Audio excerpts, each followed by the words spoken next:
Area தலைவர் நம்மளே முன்னாடி வந்துட்டேன். இந்த சாக்கடையெல்லாம் கிளீன் பண்ணணும். எங்க ஒருத்தனைங்கானா? ஏய் வாடா. தலைவரே சொல்லுங்க தலைவரே. டேய் தம்பி சொல்லுங்க தலைவரே. இந்த சாக்கடை அள்ளி வெளியே போடு. சரி தலைவரே. நான் 6 மாசம் நம்ம ஏரியாவே நீட்டா இருக்கணும். அது என்ன தலைவரே 6 மாசத்துக்கு நீட்டா இருக்கணும்? டேய் தம்பி எலெக்ஷன் வரப்போகுதுடா. அதானே பார்த்தேன். என்னடா எலி அம்மனமாளிதேன்னு பார்த்தா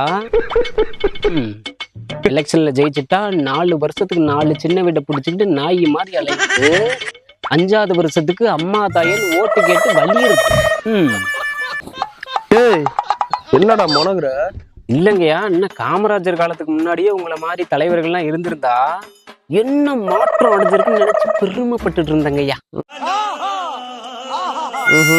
சரி சரி வேலையை பாரு. நான் வெளியூர் வேலையை போயிட்டு வரேன். நம்ம காதை காட்டுறதும் அவாக நம்ம காதுல கொடுக்கறதும் தானே தமிழ்நாட்டுடைய வழக்கம். என்ன மாறவா போகுது?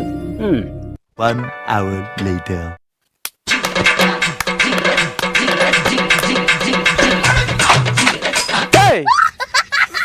உன்னைய சாக்கடை ஆடல சொன்னா நீ என்னடா ஆடிக்கிட்டு இருக்க? தலைவரே ஒரு நிமிஷம் இந்த இடத்துல வந்து நின்னு பாருங்க, அப்ப தெரியும். அப்படி என்னடா இருக்கு அந்த இடத்துல? நின்னு பாருங்க. நின்னுங்க.